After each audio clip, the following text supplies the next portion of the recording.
Hi, and welcome to another version of the Entrepreneurial Blueprint podcast. I'm your host, Dr. Jake Latimer. I have Santiago Flores here with me right now.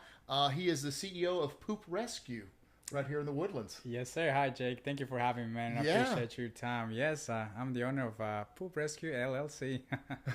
Yeah, no. And so if any of you guys have ever watched us before, we're going to kind of going through some of the trials and tribulations that a lot of entrepreneurs, a lot of business owners go through. And so my hope is that at the bare minimum that you're going to kind of hear some of the things we talk about and realize we're normal people just like you. And hopefully there's a few little nuggets in here you're going to learn along the way. And hopefully we can provide you guys with some good advice. And I know we're going to enjoy ourselves along the way talking, get to know each other even more. Yes, sir. Yes, sir. Let's go. So let's go ahead and just kind of start from the top, if you will, Santiago. Tell us a little bit about yourself, where you grew up, your family life, and the early influences that really shaped who you are today. Sure thing. Well, basically, I was born in Ecuador, Quito, Ecuador. I was there until I was about 18 years old. At the time, my mother wanted to send me off to the States to look for a better life, better education. So they sent me out to Missouri. In Missouri, I went to a high school. I learned English, and then eventually I went to college, got my degree, and I moved on from there. The person I think that influenced me the most was my mother. We come from very humble beginnings, and she's the one that's been pushing for a better future, a better life for me and my sister. So through her determination, resilience, and sacrifices, she was able to provide me with those opportunities. Yeah. Like they always say, Santiago, mom always knows best, know? And so she knew. She knew what it was going to take for you, for her baby boy what it was going to take to be successful like that, and along the way, you've got to have a little faith in things. Yeah. So we're going to pivot just a second here. Was faith ever part of your life growing up? And if so, how would you describe your faith journey now? And how does it influence you in business? So faith was always part of my life because we were raised Catholic, but it was one of those Catholics that you go to church, but you don't really practice it. Okay. It was more like a Sundays when we go. From then I came to the States and slowly started going to the church with some friends. I started to get involved. I met my girlfriend at the time, who is my wife now. We started going to church more often. There was a lot of instances in which I had very hard times here in the States by myself, the language issue, family, all that kind of stuff. So I think that part of going to church helped me quite a bit to have some comfort. Yeah. So kept on growing. My wife and I kept on going to church. We went to groups, we were part of groups and stuff like that. So that actually helped me quite a bit as far as the business, how I run my business. My business is more or less, I'm trying to help. I'm trying to follow what God will want me to do for somebody else, like my brother or my sister, rather than like, hey, let's make a quick buck, Yeah, absolutely. So as you said, you came to this country at 18 years of age from Ecuador. You were a foreign exchange student who couldn't yet even speak our language here. What was running through your mind when you first landed? I'm sure a lot of emotions, a lot of everything, huh? Yeah, so initially I didn't want to come to the States. It was my mom the one that wanted to send me here for, like I said, for a better life. I have my friends, I have my family, my culture, my food, everything. Yeah, for sure. I have seen a lot of shows about America, the States, big houses, the people, food, everything, you name it. So it was a combination of fear, excitement, emotion. The first time I landed into Missouri, which is not the biggest airport, right? So it was not, oh my God, this is what I saw on the TV, right? It's kind of opposite of what I saw. I was like, wow, what a shock. Yeah. But once I got through the first time through security, they asked me some questions and I was sweating because I didn't know what they were asking me, Yeah. I was coming to learn English, but it was a challenge for sure. Absolutely. For sure, it was a challenge. Yeah, no. And the reason I wanted to hit on this because it first and foremost, it's so inspiring, right? Come here, 18 years of age. Like, think about that, guys. If you're already born here in this country, like we already always say it. You already have a leg up. So Santiago came here not being able to speak the language, probably dealt with a lot of emotions, a lot of fears, a lot of expectations. And to see how you've grown from there to today, I mean, you've got to be proud of yourself. You know, I'm sure your mom's proud of you as well. Yes, she's very proud. To be honest, Jake, I haven't had the time to sit down and look back and see what I've accomplished. Yeah. So when you sent me this questionnaire, Yeah. actually made me reflect of how much I've accomplished, what I've done, the challenge that I've faced and I overcome. It's been crazy to think that I'm here now from what I came, right? Like you said, Yeah. I couldn't understand or speak English at all. So Yeah. And so we're going to talk about your wife here for a second, okay? Sure. So your wife knows this road all too well. She's also first generation. She's all the way from Japan, though. How has building a life with someone who truly gets the experience shaped your marriage? it was very interesting, to be honest. She also the same scenario, but in her end, Japan is a very wealthy country. Yes. So they sent her so that she can have a different experience. It was a different goal that the parents have for her. Yeah. But at the beginning, it was challenging.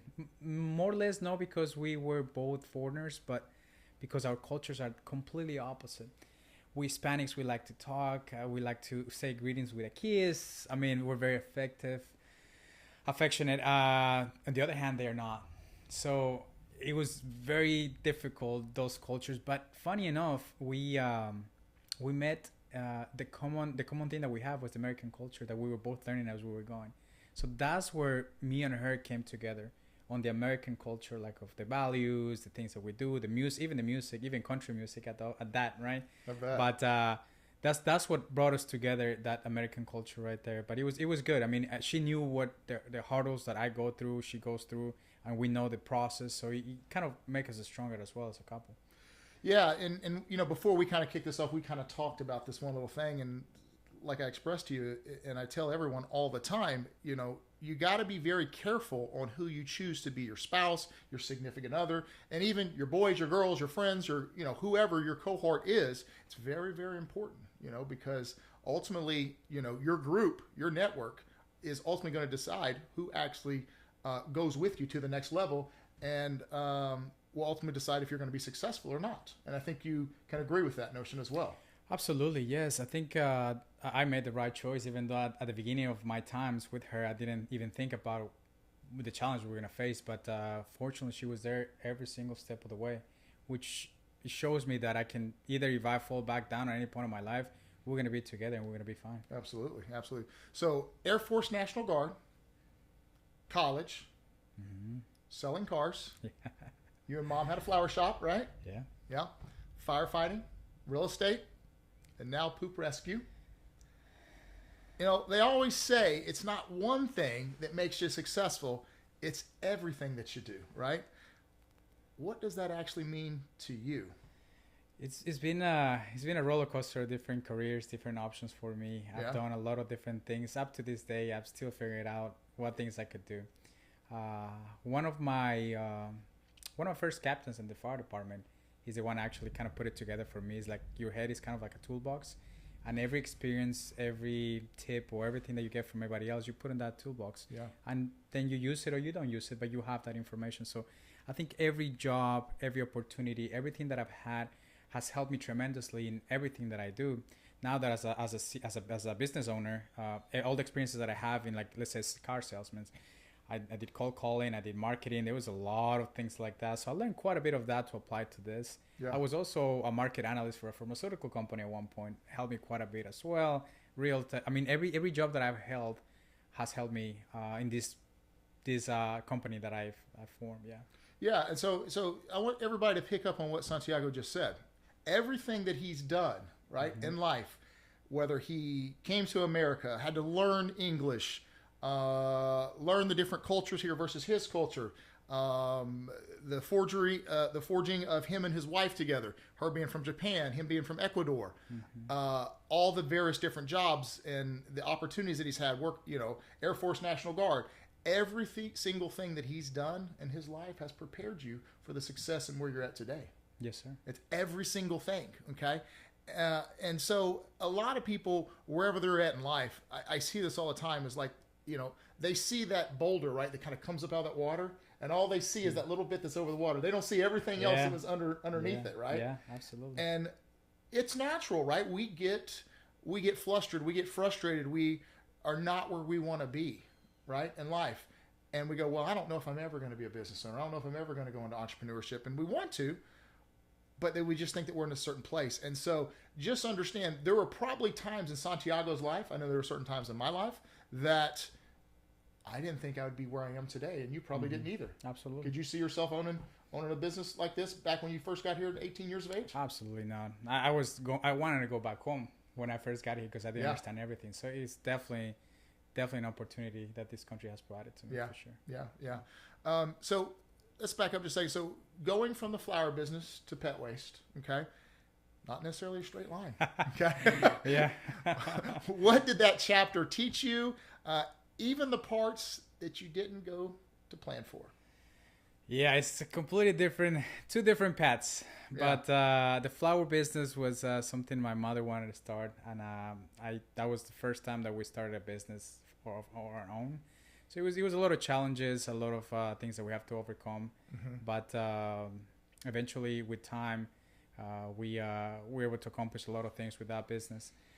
Then, unfortunately, I had to get activated for COVID during the COVID time, right, for the military. So it pulled me away from my business, which I was the one running. So my mama wasn't able to keep up with everything was happening. So unfortunately, we had to kind of put a pause. Obviously, the orders were not getting filled. It just became a little chaotic.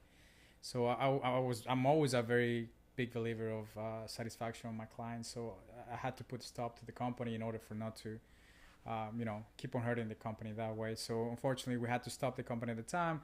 I finished my COVID orders, came back, and then when I started Poop Rescue, is because we had a birthday party coming out for my daughter, and my wife was like, "Hey, kids are gonna play in the grass.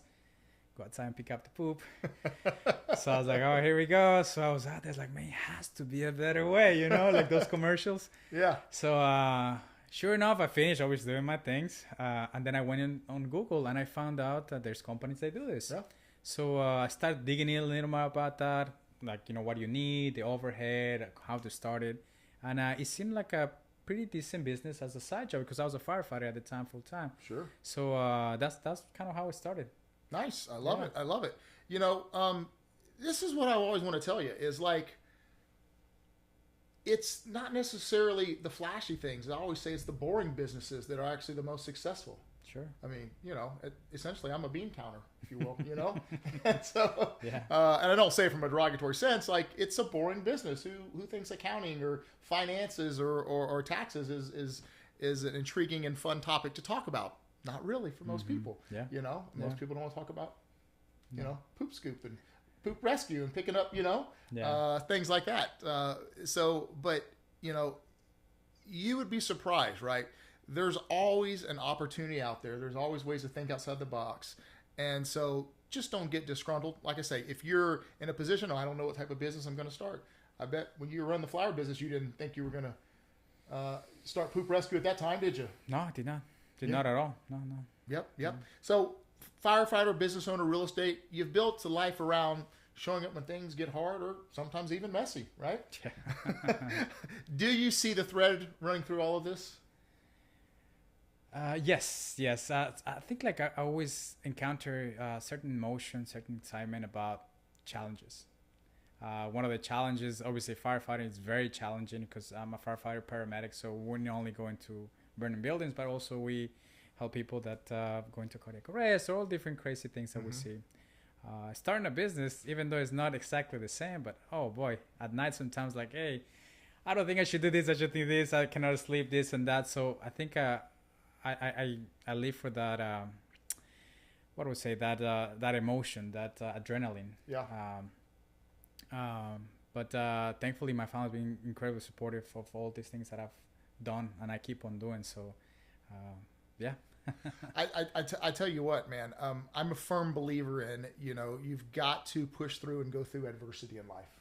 And I think everything that you're talking about right now is all the adversity that you have went through in life has just prepared you for, this next step and this next stage.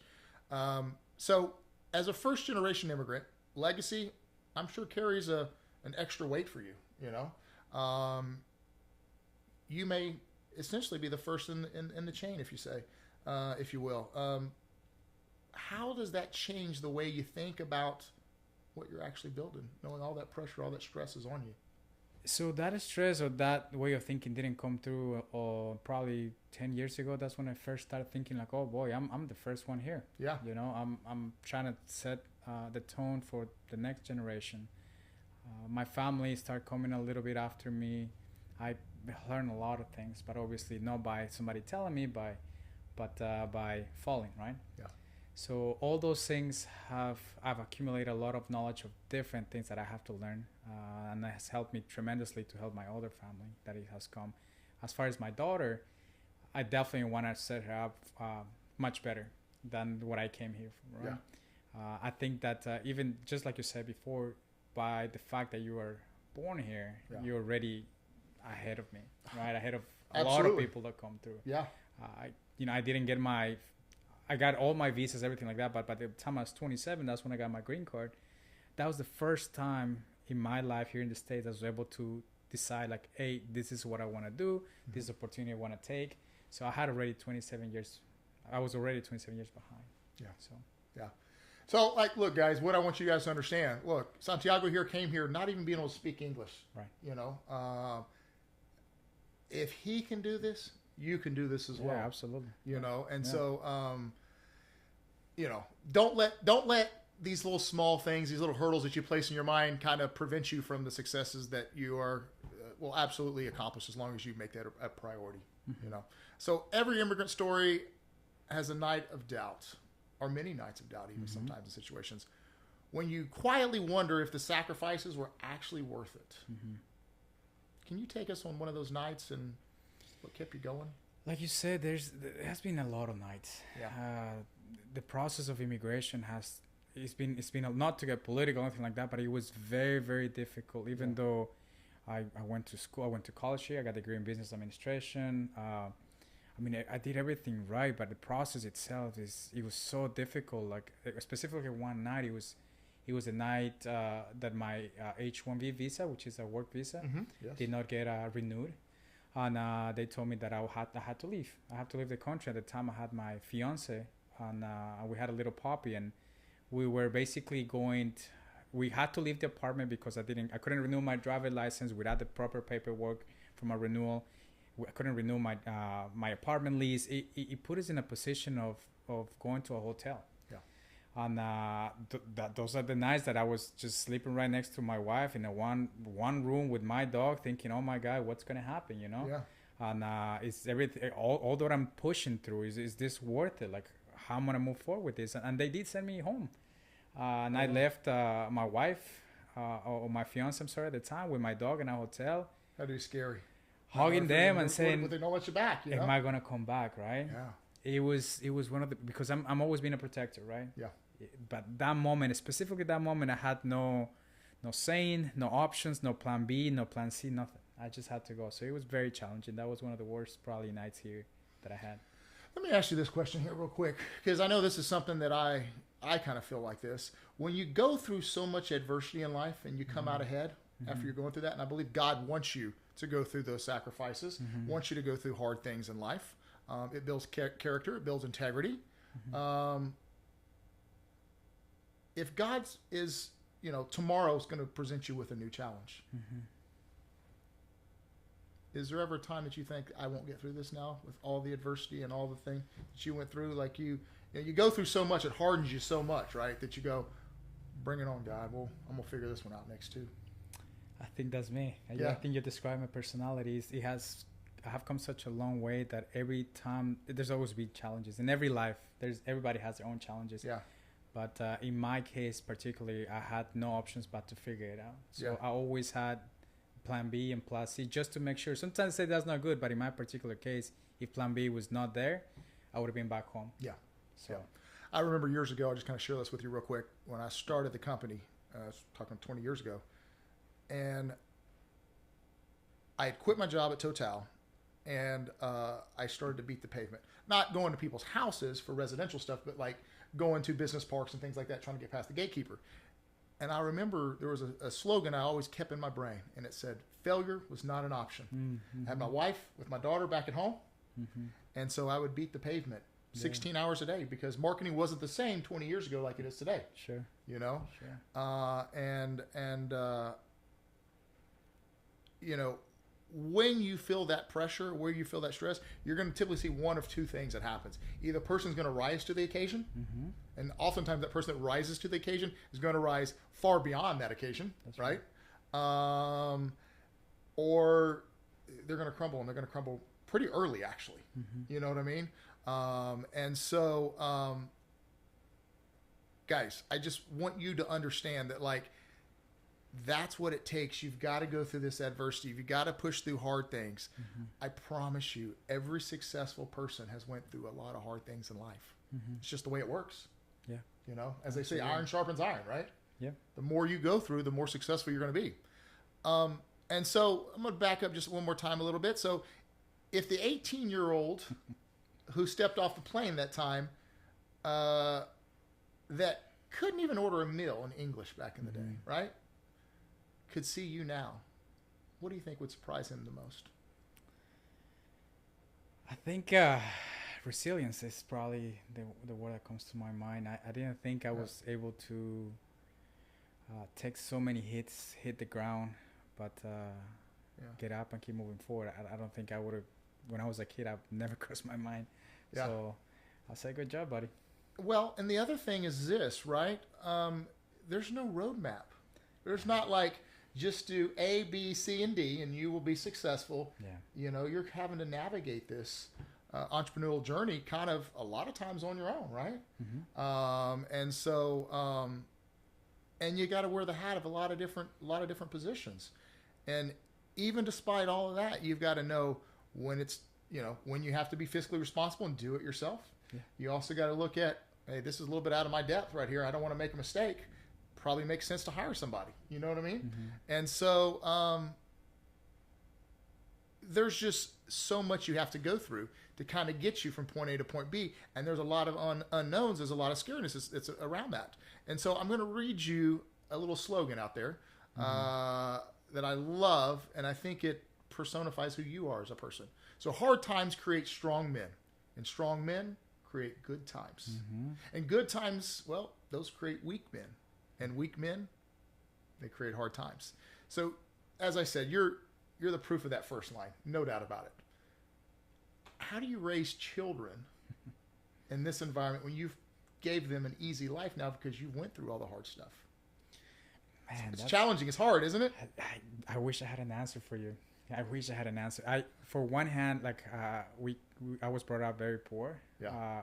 My whole family. So in the back of my head is like, I don't want my daughter to have to go through that, right? Yes. But also I want to make sure she understands that there's a lot of sacrifices you need to make to get to where we are now. Mm-hmm. So we're trying to balance that.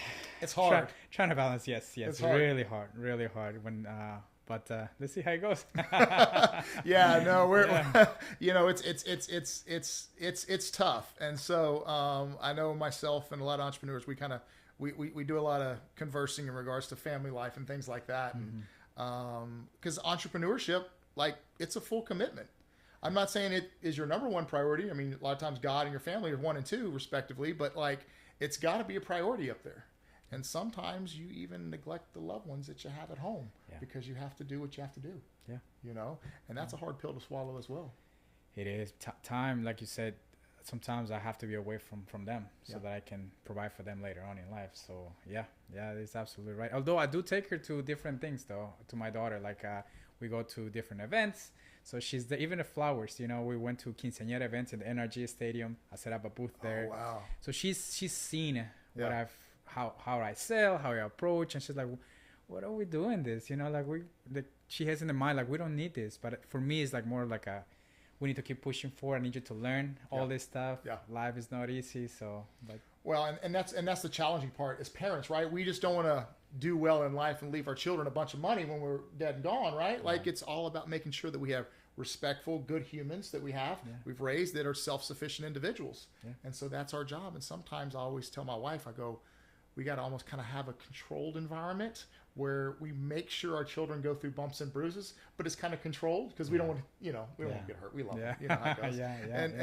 And so, but they've got to go through adversity, you know, and it worries me, right? Because there's so many things like our smartphones. You can look up anything the way AI is now. I mean, I remember I didn't grow up the way you grew up, but I remember, we didn't have the internet, you know, and later on in life when we got the internet, it was so slow. You know, so it wasn't like how it is today. You can just throw something in ChatGPT, Grok, whatever, and just get you an answer really quickly. I think that technology is going to hurt these new generations more than it's going to help them because the critical thinking skills are kind of slipping a little bit. Do you kind of notice that a little bit? Because I agree 100%. I mean, even though, Ecuador is a third world country, so technology gets there way after. So when I came up, I didn't have even a cell phone. I had the dial phone, or sometimes we used to call somebody else to go get my grandma so I can pick it up. So, but absolutely, I think technology, even nowadays, I can see a lot of interactions I have with, even within the fire department. There's a lot of kids that rely a lot on AI, but we're forgetting like how to use tools, how to use certain things, even communication, even me and you talking to you. You know what I mean? Sometimes they're just awkward. They don't know how to communicate. In my job, they just want to text you, and you're like, pick up the phone. Let's have a conversation. Exactly. So I do believe in that. I believe for my daughter, we only have like 1 or 2 hours max per day on screen time. She doesn't have a cell phone, none of that stuff. We go out and play. I mean, you remember back in the day, we used to go out and play until the sun comes down. That's time to go back home. I couldn't gain weight as a youth because I was in sports or helping dad do things with the barn, the animals, all that good fun stuff, you know. So no, I think hopefully I'm wrong, but I think this AI thing is not such a good thing. Yeah, I agree. You've probably heard the Japanese proverb, fall down 7 times, stand up 8. You know, across all the times you've had to start over, new country, new language, business after business. Which fall was the hardest to get back up from?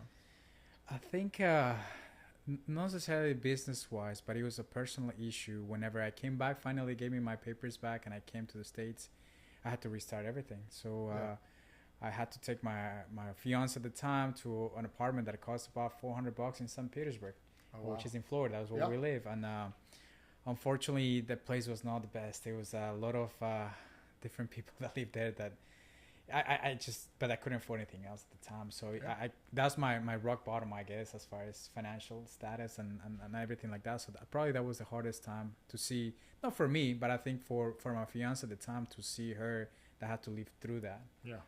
It was very hard for me then. No, absolutely. And you think about it, God wanted you to go through that hard time in life. Yeah, probably. You know, and we don't. Every time I go through something hard, I always tell myself, well, God must have something really planned great for me down the road. That's kind of how I kind of get through it. You know, you've probably also heard the proverb, bloom where you are planted. You know, you had to grow in soil that was never your own. And so what does blooming where you're planted mean to a man who did exactly that? It's satisfying, to be honest. I can right now, probably the past 2 or 3 years, I started seeing a little bit of the blooming. A little bit of the success, a little bit of the things that now we can do. It feels comforting. It feels like I can help other people accomplish that as well. So it feels good. Yeah, great. You just never really know how the other person feels that had to go through it unless you've walked in those shoes. You know, and it's hard, man. It's hard. And I think I expressed to you that my wife is a first generation immigrant as well. She came to America as well. So a lot of the stories you're telling me and some of the hard life that she had to go through when she got here kind of resonates for her journey as well. If you want to go fast, you need to go alone. And if you want to go far, you got to go together, right? So you and your wife both came here alone, then chose to go far together. How much of what you built is also hers? It's 50%. Yeah. 50%. Yeah. We always been together in this, even when we were younger, when we were in the 20s. You know, we always were there for each other. Not only for the immigration part, job wise, education wise. She went to nursing, nurse practitioner school. I was working overtime, 2 jobs. It's always been sacrifices. It's always been a grind. Always been a grind. She's always been there. She's like, all right, let's do it. You know. Mm-hmm. So I'm really happy I chose her. It makes the difference, people. I tell you, it absolutely makes the difference. You find that you pick the wrong partner, you're never going to get there. Yeah. Of all the things you could have started a business for, what made you decide to do this business specifically? And was there a specific turning point? So I think we briefly touched it before that I was cleaning up because of my daughter's party. So I think that was kind of like hey, this might be a good idea to do something like this. Obviously, once I got into it, there's a lot of, like you mentioned, there's a lot of things to a business. How to do the marketing, the CRM system, the accounting. Yeah. So, but I think the turning point of that idea that became a reality is whenever we got our first paying customer, right? That first customer said, yeah, I'll hire you. Like, oh my God. Yes. Even though it was a residential customer, I think it was like $20 per clean. It was like $60 a month, something like that. But man, even though it was like $60 or $80 that at the time we didn't need it, it felt so good that somebody wanted your services. It's like, yes, acknowledge you. Yes, you know? It's like, yeah, man, you struggle, I struggle. Yeah, let me take care of you. So that was the turning point, I think, when I got that customer, and then when people started recognizing me, because I started going to all different kind of events. Mm-hmm, you know, I have to put my name out there. You have to. So people was like, oh, I used to wear my I have a hat. I don't have it right now, but I have my shirt. I used to wear it everywhere.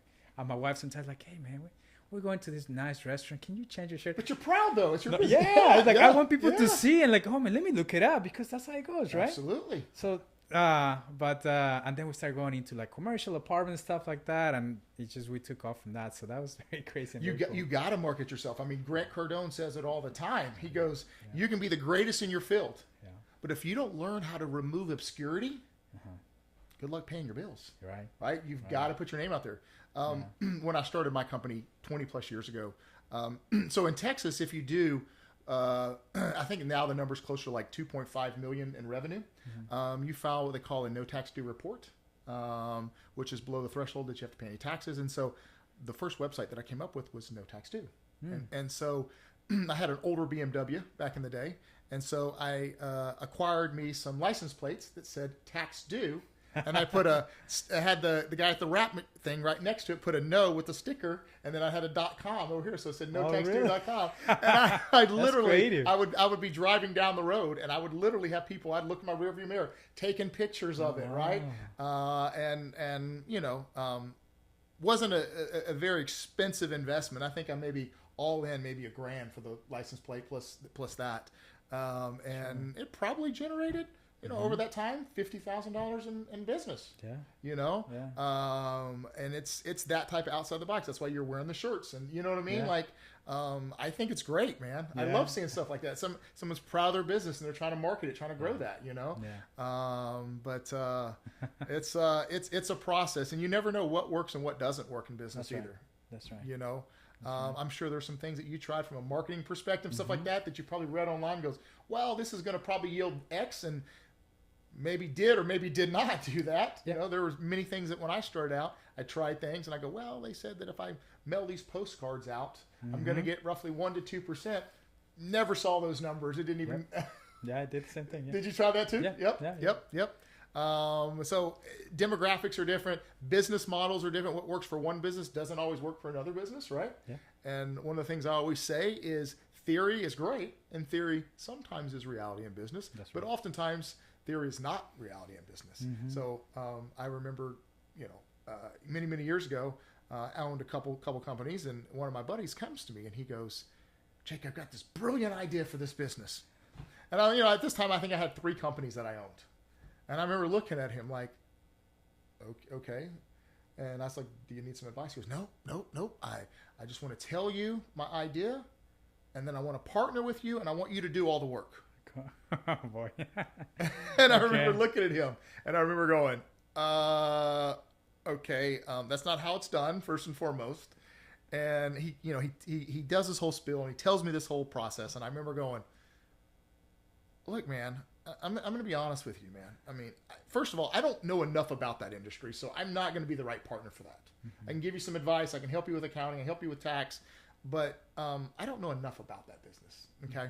And so he goes, well, I mean, you know a lot of people, so you probably can, get this going where it needs to be. And finally I told him one day, I said, I have a saying, ideas are shit. Execution is everything. You can have the most terrible idea, but if you execute it flawlessly, you'll be successful. Conversely, you can have the best idea in the world, but if you can't execute, it's absolutely nothing. Yeah.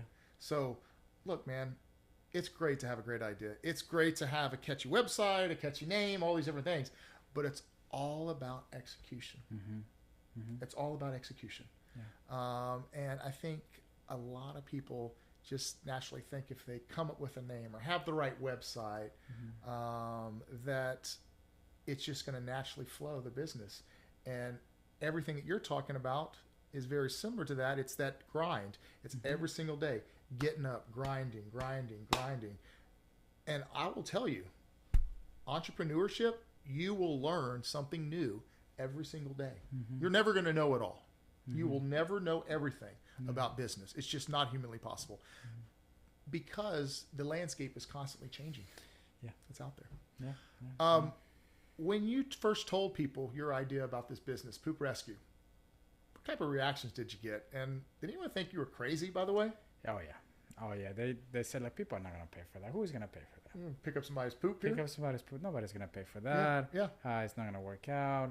So honestly, and this is something I want to share with the people that are going to view these videos, because a lot of people will tell you stuff like that about your ideas. And fortunately, in the past, I have done things that people have told me not to do, but turned out to be successful. So I knew better at this time now that, sure, I can listen to whatever they have to say, but I had to go for it, because in my mind, in my head, I was like, if I don't go through it, I'm always going to be like, what if I would have done it? You think I would have made money?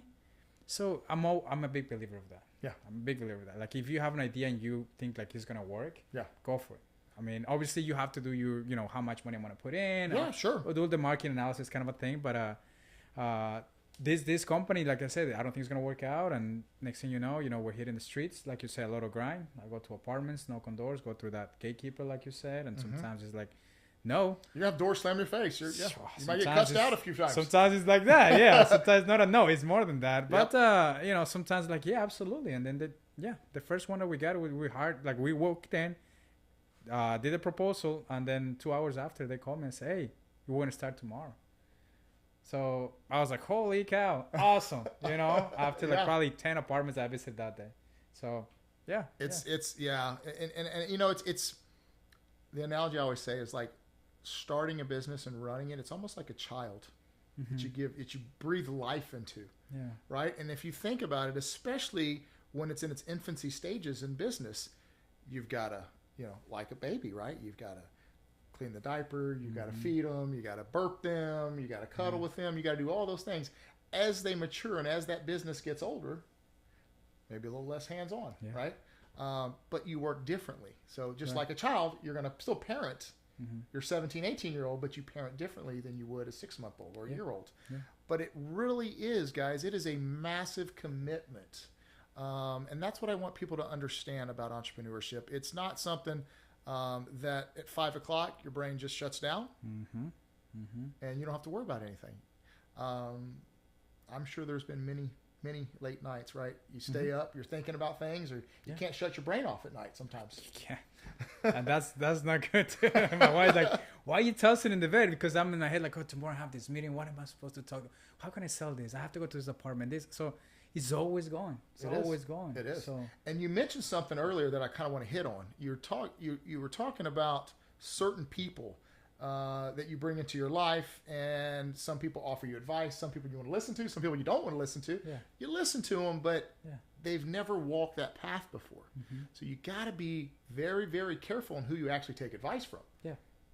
look, mom loves you, dad loves you, brother, sister might love you, you know, niece, nephew, uncles, aunts, close friends, they might all love you, and you might all love all of them.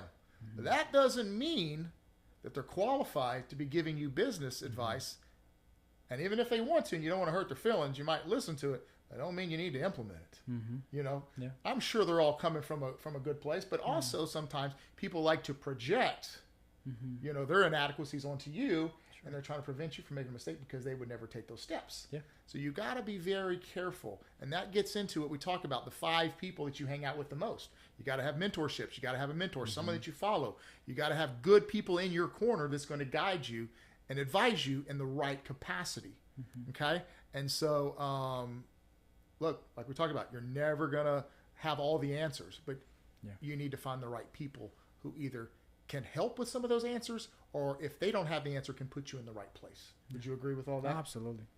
No, unfortunately, at the beginning of my life here, I didn't have mentors. I didn't know what it was. But later on in life, as I kept on moving forward, I came to appreciate a lot of people that have taught me certain things to move forward. So I 100% agree with what you're saying. Yeah, absolutely. What was the first step you took to turn your idea into a real business? What was the first thing after you said, I think this will work, but what was the first thing you actually did? Getting my DVA. Okay. Man, it's like I have to put it on paper so that now it's like, hey, I gotta move forward now. Like it's the real. It's official. It's a paper. Yeah, it's official. So I went to right here, Montgomery County. I went there like since I'm a military, it's free. Nice. Right? Yeah. So I was like, all right, guys, here we go. And then there was my name, Poop Rescue, DVA, all that stuff. I was Love like, it. All right, buddy, let's go. The easy part is done. And look, guys, there's so many things that you got to do, even from an administrative perspective, right? In every business, it's constantly evolving, constantly changing. I don't think you ever run out of work. Do you? No. I mean, there's always something you can be working on your business about. Yeah, always something to improve. How to get more customers. I mean, it's always something you can do. Yep. So, what surprised you the most about the industry once you actually got started? Man, I think the amount of poop there is in houses. Yeah. That is insane. So let's back up. What do you do with this poop actually? When this so sorry, we're gonna get a little deep. Yeah. We should have brought some galoshes or something. Yeah. So funny enough, because I've been thinking about this too. At the beginning, we just collected and then we disregarded in the trash for. They have Montgomery County has a trash where we can disregard it safely and whatnot. Got it. In the apartments, they allow us to disregard it in their big trash cans and whatnot. But we started thinking about like how can we make this a full circle, right? Like you pick up the poop could be like a good fertilizer. So can I sell that? I pick it up, can I sell it to somebody else to convert in fertilizer and then just close that cycle? So we're exploring that idea. Have you thought about in the future increasing your business lines of different work that you're actually doing? Because once you build up enough clientele, let's just say you have 100, 200, 300, 500 clients, 1,000, whatever those numbers are, being able to offer other services to service them while you're already out at their property. You ever think about adding different service lines in there eventually? Yes, and so we do have the authorizing services, which is kind of comes along with what we do. Sure. I think like for me, particularly for this business, I think I'd much rather be very proficient at what I do. Okay. Rather than expand into something else like cutting grass, for instance, and stuff like that. Because I already have the contacts that I can say, hey, I can. But that involves getting more equipment, more people, more management. Honestly, there's a lot of clients still there for me to find. So your niche alone. I'm trying to stay there. Okay, yes. That's fair. Yes. That's fair. That's fair. Maybe changing business is changing in the future. You have to adapt to whatever it comes afterwards. But for now, I'm just doing that. Yeah, another reason I asked you that is it's my finance brain is talking, right? Sure. And so there's most successful businesses have at least 7 to 8 revenue streams that come into that. Yes. That's going to have a sustained life. Not to say that you need that necessarily with your business, but I think give it a few more years. You and I have a conversation. We'll talk about it, and I bet we're going to have another conversation. I bet that will change a little bit because you're going to get this one down where you've got it down pat, right? And clients 100% successful and satisfaction, and they're going to think, okay, what else? Yeah. And it might come at the most odd hours, right? Like someone might just throw something out there. Well, Santiago, can you do the following? Yeah. And you might go, oh. and then you kind of put your little feelers out there. You see what I'm saying? And I can tell you things just kind of manifest into something else down the road. I'm always thinking of what to do. So my wife is telling me stop because not only I have this business, I'm a firefighter. I just finished the military. I'm starting this business to flip houses. I don't know if you were aware of that. Yes, but, yes. So I'm getting into that as well. Yeah. So we'll see what happens. You're not going to have much time to sleep is what's going to happen. Yeah, you know? Probably. So let me ask you this. What's the biggest misconception people have about your business?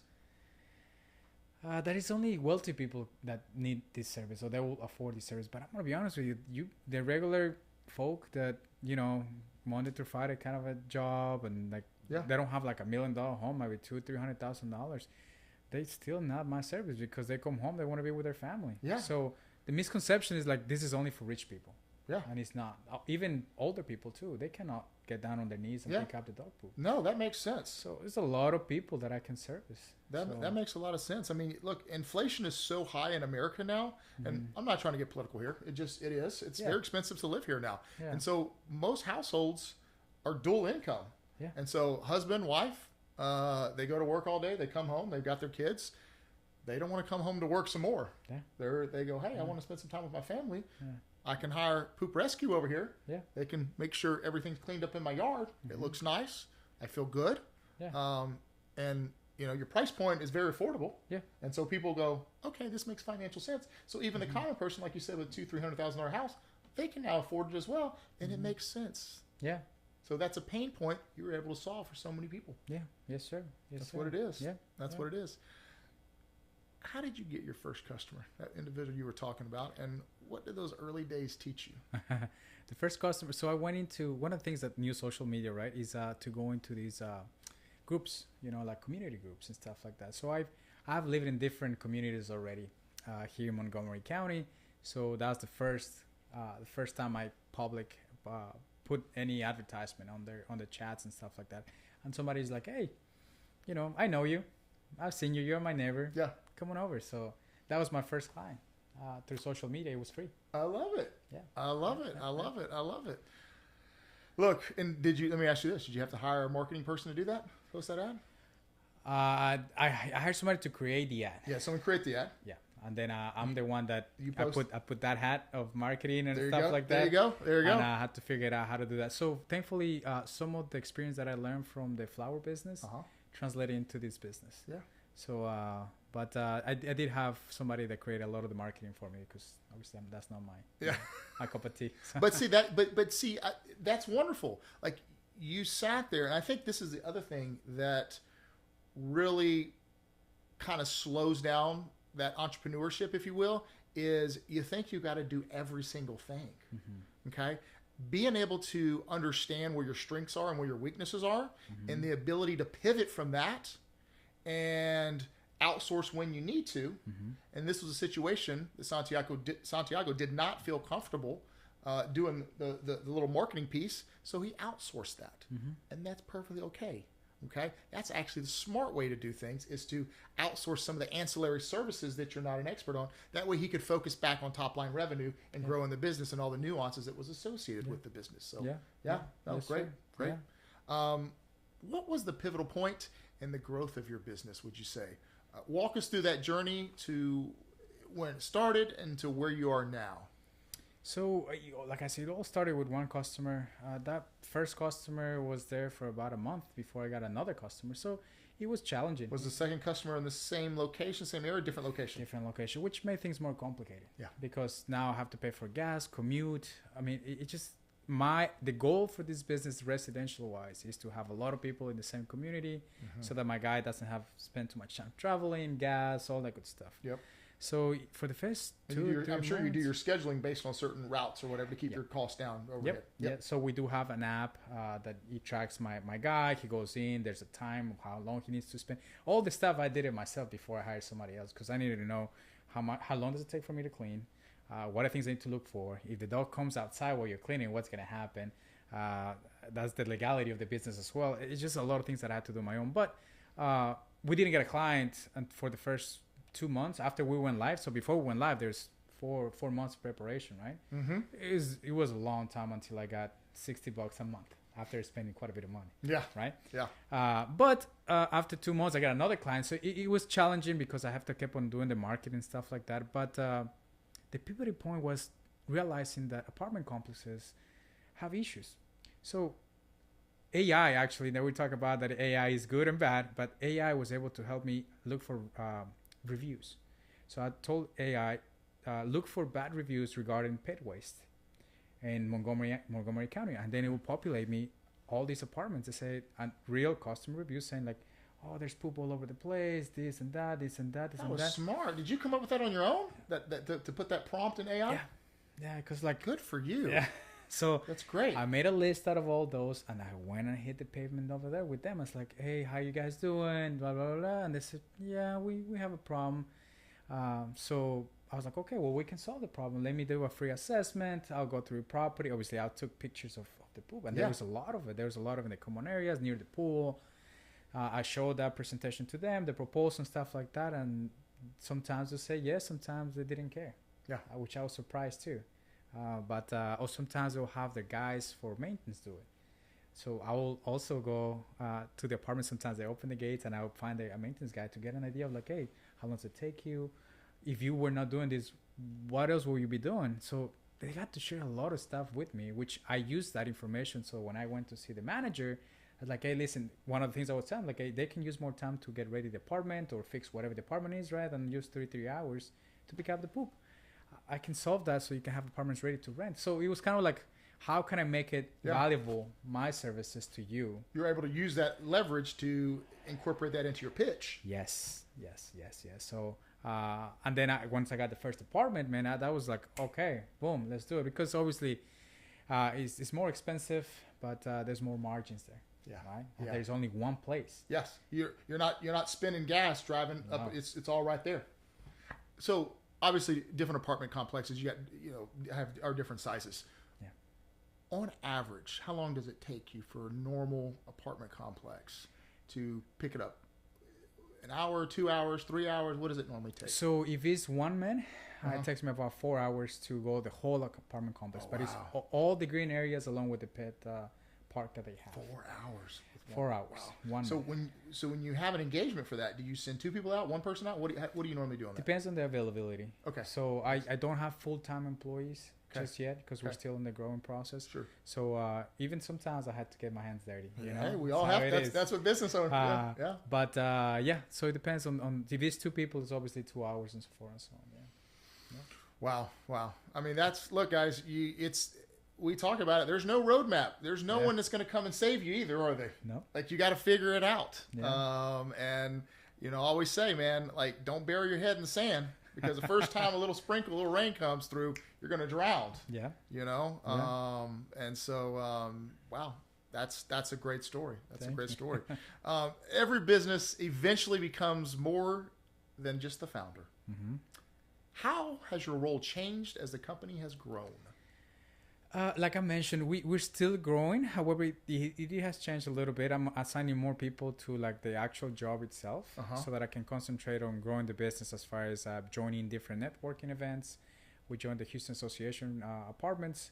I get to interact with a lot of managers. So networking right now is my hat, my main hat right now, because that's how I'm gonna get more business into us, and then I can start hiring more people. So that, and obviously running a day-to-day business, supplies, staff, payroll, things like that. Yeah. Mm-hmm. Yeah. A lot of people just don't understand like what it takes day in and day out.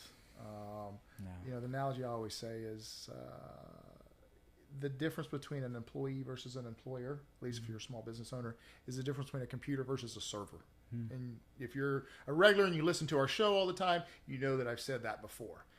And what I'm alluding to, if this is the first time that you're hearing, is at the end of the day, this person can be a supercomputer, a highly successful, knocks a ton of things out at work, but at 5:30, 6 o'clock, whatever that time is, when they go home, they get to shut it down. Mm-hmm. As an entrepreneur and as a business owner, we have our peaks and valleys, right? We're not always going 12 hours a day, 100% with everything that we're doing. There'll be, ups and downs in the business, and things do slow down, but our brain never shuts off. It's just like a server. Mm-hmm.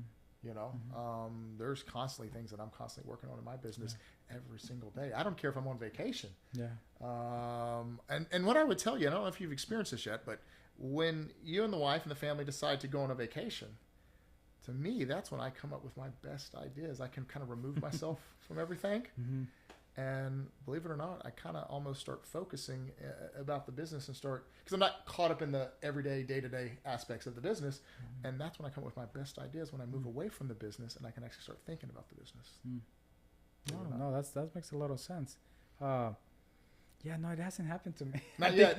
It's going to, though. I promise you. To me, is whenever like I'm the most stressed, and when I have pressure on me, something pops. Yeah. And then that's when I come up with, oh, well, we can do this. Yeah. And then I go off. So I think for me, pressure is the one that pressure's pushes me. Pressure's what gets you. Yeah. And so, you just got to kind of find out what that is, right? And I will always say, for anyone who's successful, I'm a big sports guy, and everybody knows that.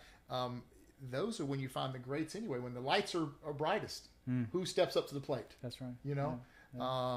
So that's a very deeming quality there. That's awesome. Yeah.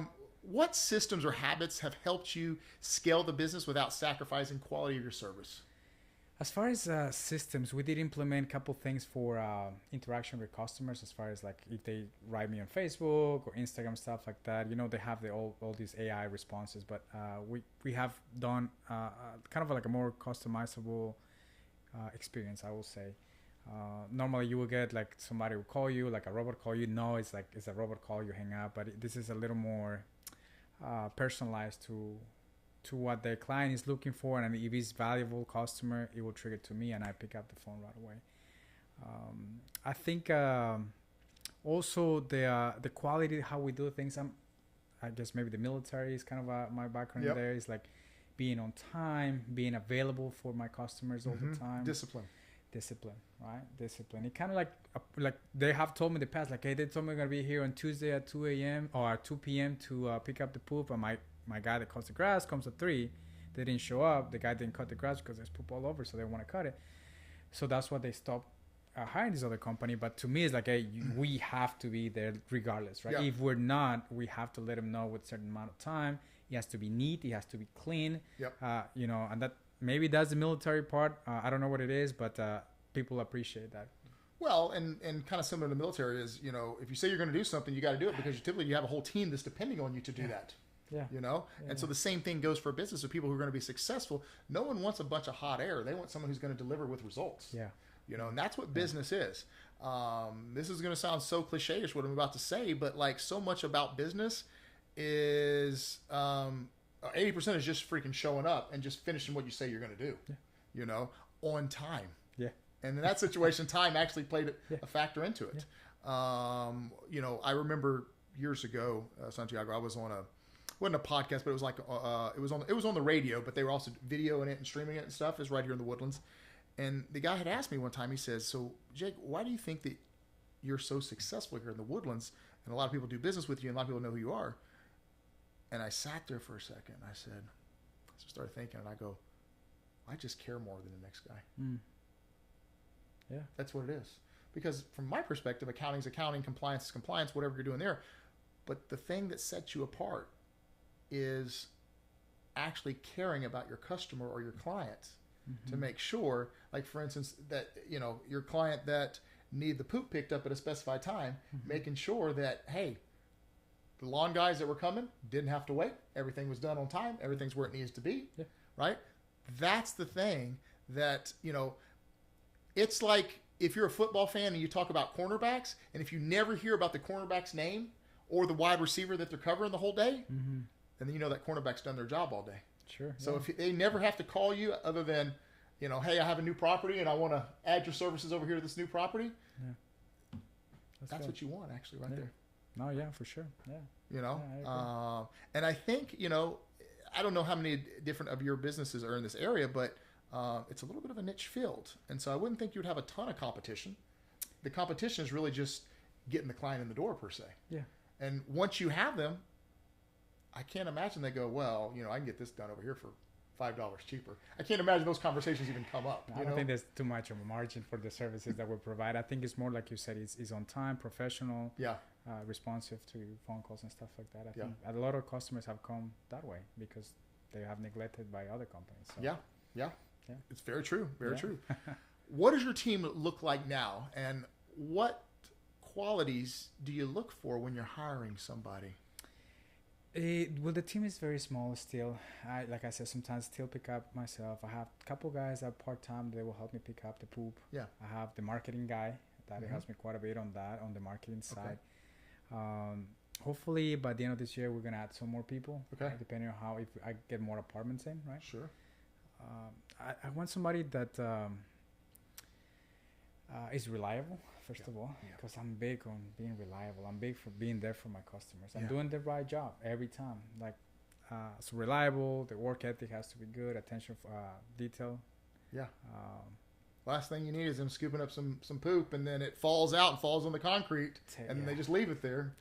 I mean, I'm sure there's been nightmares. Every business owner goes through nightmares at some point, or some things you're just like, what were you thinking? Why would you do this? You know? Or they don't pick it. They don't pick it up like the way it's supposed to. Sometimes it's hard because like you're there. The grass sometimes a little tall. There's rocks and stuff like that. So it's funny, but we have kind of like a pad.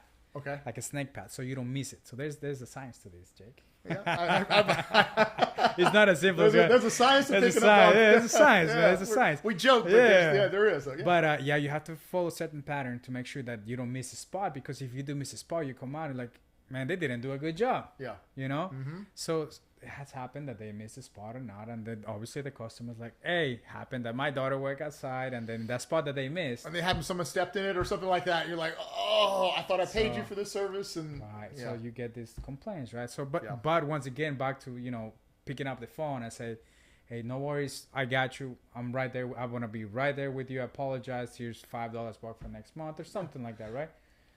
And I think you hit the nail on the head right there, right? Like the reality is, like people know that people are going to make mistakes, and companies are certainly going to make mistakes. Yeah. Own it. Yeah. Give someone a clear pathway. Understood. I hear everything you're saying, and here's what we're going to do to remedy the situation to make it better for you. Yeah, absolutely. That's it, right? People just want to be heard. Mm-hmm. I think ultimately, and then they want you to deliver for that. Yeah. That's it. Yeah, that's it. Yeah, it's simple. I mean, simple but complicated. I guess right? I don't know. Yeah. But the reality is, you understand that. I understand that. Yeah. Sometimes that can be difficult to get the employee or contractor to have the same principles, right? Absolutely. And same character. Yeah. It can be tough, right? Yeah. So, explain this to me. What does excellent customer service look like in your industry? I would say showing up when you say you're going to show up. Yeah. Yeah. Doing the job right the first time, so we don't have to come back, because also that's going to cost me. Yep. And trust, like they have to be able to trust us. Yeah. And we go based on everything that we've done, like I said, showing up on time, doing the first time, doing the job right.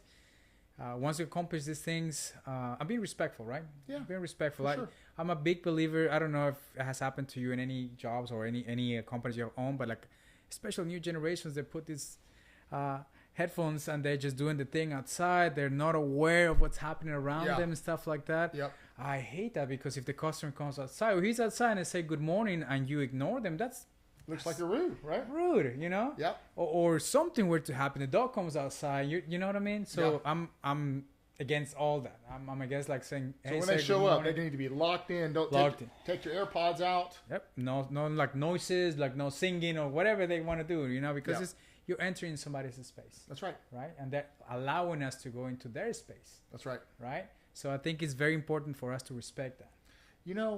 One of the things that sometimes, and this is one of the things that I talk in our meetings all the time, and so I always tell every one of my staff members, I say, hey, if we have a client or whatever, a customer that is disgruntled or whatever the situation is, and I say, whoa, hold on for a second. They chose us for a reason. Mm-hmm. That's an honor. Mm-hmm. They could have chose somebody else. Yeah. And guess what? If they had the answers, they wouldn't need us. Mm-hmm. They could do it themselves. Mm-hmm. Right? Yeah. And so it's kind of coming from a position of humble pie.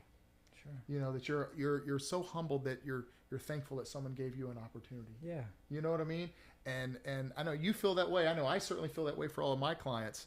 And one of the things we hit on earlier was, it's not just the money that you're making there. Mm-hmm. we have such a profound impact on society as entrepreneurs because A, we're gainfully employing people in the community, right? Mm-hmm. Yeah.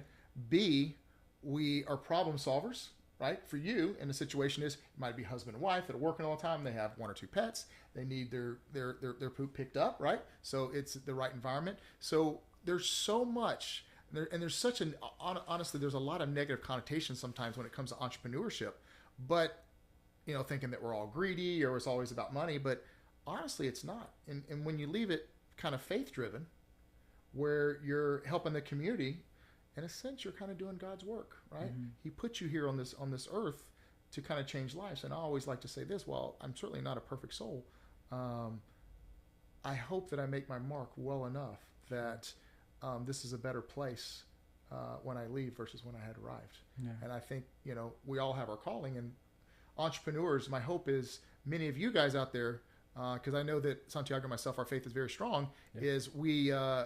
is to adopt those same qualities and realize it's not about necessarily, sure, we live on an economic planet to certainly make money and support our families and mm-hmm. support our employees' families and all of this, but the ability to change lives in the community and create opportunities, it's an absolute honor that God bestowed those qualities on us.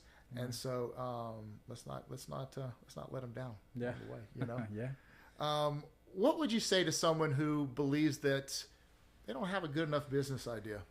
Yeah, I think we touched up on that earlier on this conversation. But I think once again, it's if you strong believer that you have a good idea, you do your homework. Obviously, you yep. can just say, "I have an idea. Let's put money into this." You have to do your homework.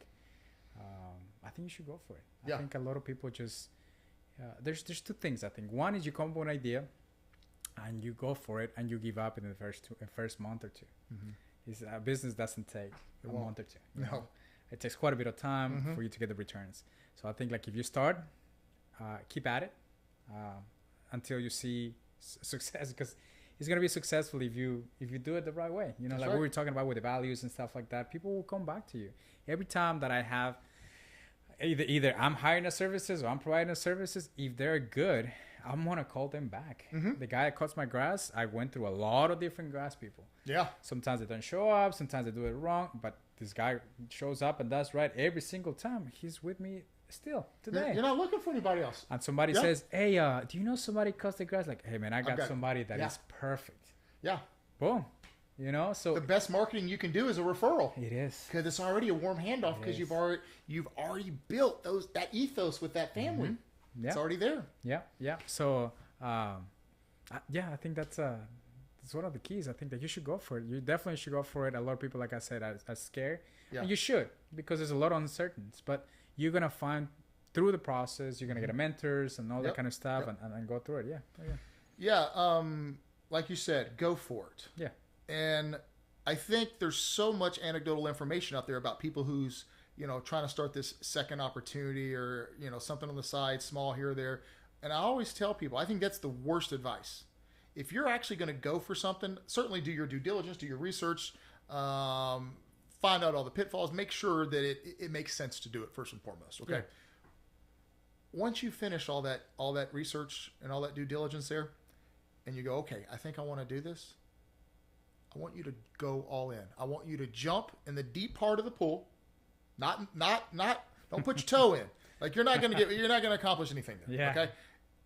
Because once you jump into the deep end, either you're going to sink or you're going to swim.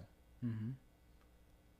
And if you believe in it and this is your passion, I need you to go all in. Mm-hmm.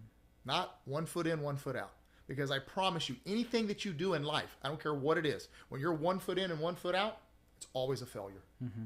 Would you agree with that? Yeah. No. Yeah. I think, fortunately, like Jake, we are fortunate that we also have a W-2 income, right? Yeah. So we have jobs, and I have take leaps in different businesses that I've. But you're fully into this business. Every time that I'm in the business, I'm fully in on my W-2 and my business. So I'm fully in everything that I do. Yeah. Because I strongly believe in that. But take action, like you said. Take action, do it, and if that doesn't work out, there's a lot of I've seen a lot of these on social media. Like Apple didn't start until he was like 40 or something like that. Yeah, yeah. Bill Gates, I mean, all these other people that started like on their, sometimes even 50s, you know? Yeah, yeah. So it's never too late. That's true. It's never too late. And look, the common thing is this, like, a lot of business is about relationships. Yeah. Oh, yeah. Okay. Especially if you're a service-based business. And so similar to your spouse, your significant other, if you're halfway in with them, do you think that relationship's going to work with your spouse? Mm-hmm. If you told your wife, well, I mean, I think I'll see you on Tuesday, Friday, and maybe next Saturday after that.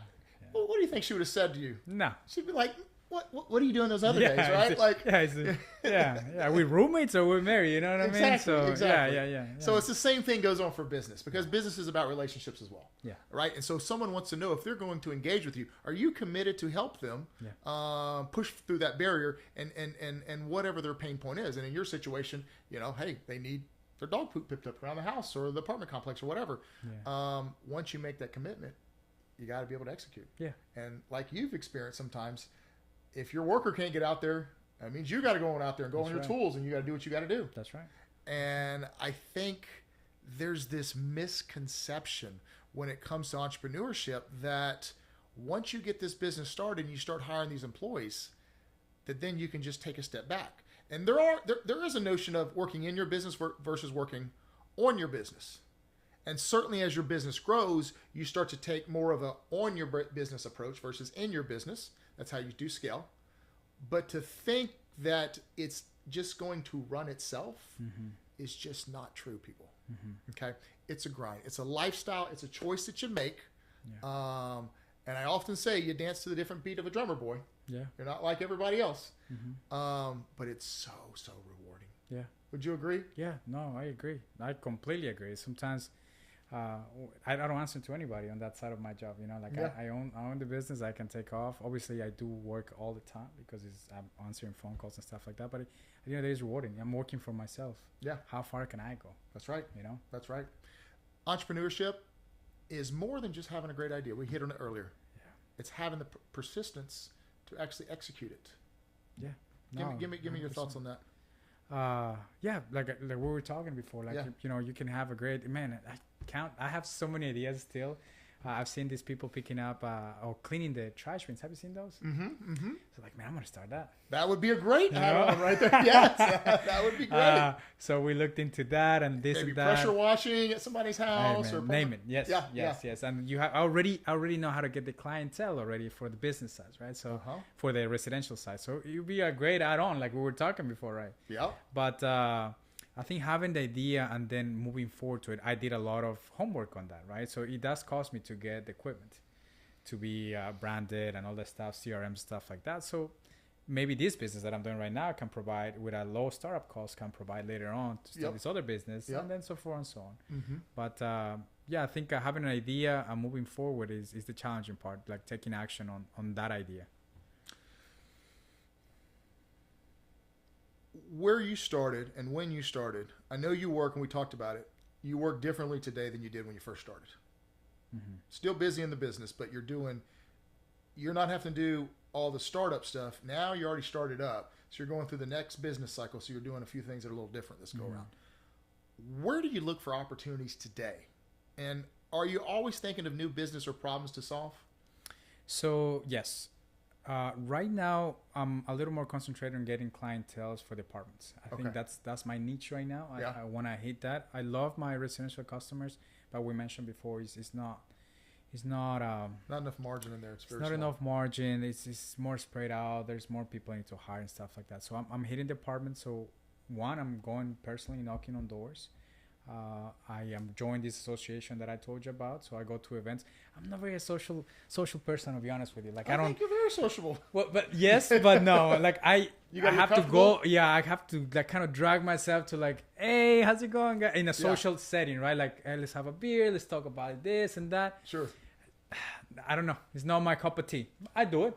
You do it. I do it. Yeah. I have to. You know, that's part of the business for sure, and it's a huge part, like you said. But so I'm doing that part. I'm doing that part right now. I'm going into these events. I'm introducing myself. There's a lot of different people. I learn from all the other people that they do pool cleaning and things like that. So like, hey man, how's it going? How do you get your gigs? You know, how do you go to an apartment? Because they've been doing this for quite a bit of time. Yep. So even one guy's like, hey man, if you want, come with me. We share knowledge, even though mine is a little bit way more smaller than he does. But he invited me to go and knock doors with him. Oh, nice. So to me, that's wow. Like that's opening. Like, okay, how do you sell in your product? You know, that and then what was the other question? just basically like, how do you work differently, and what other problems are you trying to solve in the business? So the thing we touched a little bit about was the poop, how I can convert into fertilizer. Yes. So I think that's the new business within the business that I'm trying to figure it out, because I'm just disregarding those, and I think I can sell those and just make money that way. But so the apartments reselling this gold that I found, right? Yep. And then just keep on. I guess the marketing part is also something I always put some time. And I tell you what, it's hard to find good marketing people out there, because so much of that is a scam. I remember years ago we hired a company out of Austin, and they promised us the world, and we got in there and we were doing all the legwork. They gave us a platform, and then we were doing all the work, and I'm like, this doesn't make good financial sense for us. You see what I'm saying? And there's so many scammers out there that message you, oh, we can give you a certain amount of followers, or we can do this, or we can do that, and it's freaking bots, or it's it's nothing that's going to generate anything. Yeah. And I think, to me, that was one of the most difficult things in business, is finding the right people that I could, or the right teams, or the right companies that I could trust for the services or the things in business that I just wasn't proficient enough for. Yeah. Because there's so many people that aren't ethical and won't do the right things. Yeah. Oh yeah. You know what I mean? I agree 100%. And that's one of the things that I personally pride myself on, is to make sure that if I say we're going to do something, we're going to do it. Even if we make a mistake, we're going to pivot from it. We're going to do right by the customer all the time. And you realize that not every business out there believes that, or operates in that capacity. And for me, it's a tough pill to swallow. And so I always say, pick and choose your fights in business as well, because you can't fight every single war on every hill. You know what I mean? Yeah. But once you find someone who does a good job, you stay with that person. Yeah. That's. I mean, I'm a firm believer in that. Someone comes around and is doing it for 10% less, 5% less. No. I don't know what type of service you're going to get for that. And really, at the end of the day, is that savings really going to matter? No. And the reason I say that is because you should be as efficient as possible, and your time should be spent on driving top line revenue. Yeah, I agree 100%. Yep. Yeah. If you were starting over with no money and no connections, what would you do first? Hey, that's a good question. There's a lot of people out there that, they think that they have to start with, I don't know, $10,000-$20,000 business. Yeah. There's a lot of different things that you can do.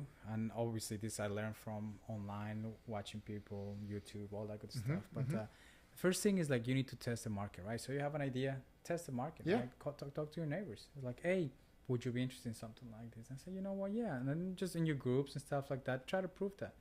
If it makes sense, maybe offer the service and say, hey, I'll do it for this amount of money. Okay. And then you prove that concept. So that takes $0. It just takes time.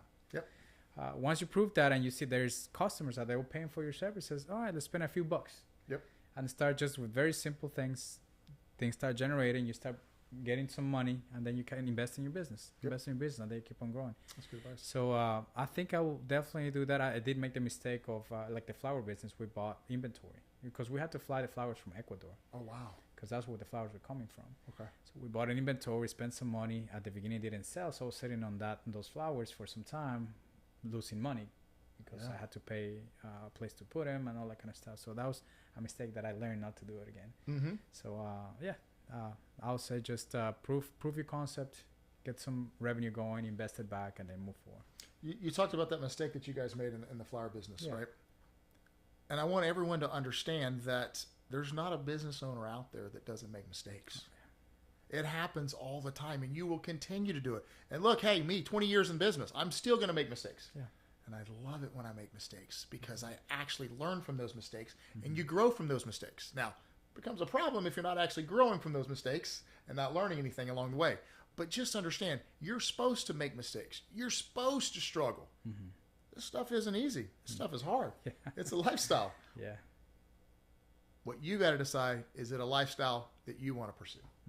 You know, what do you wish someone had told you at the start of your entrepreneurial journey? I watch a lot of videos about like, oh man, this is like passive income. You know, I was like, oh yeah, that's it. That I want that. There is no such thing as passive income. There's no such thing as passive income. So I wish somebody told me like how. Actually, it's pretty hard to start a business, regardless of what it is. Yeah. I went in thinking that it was not as challenging, so I was not ready to make some mistakes that I did, which I'm glad I made it because I learned. But I wish somebody would tell me like listen, this is takes a little more. Takes a little more than this. You have to watch out for this and that.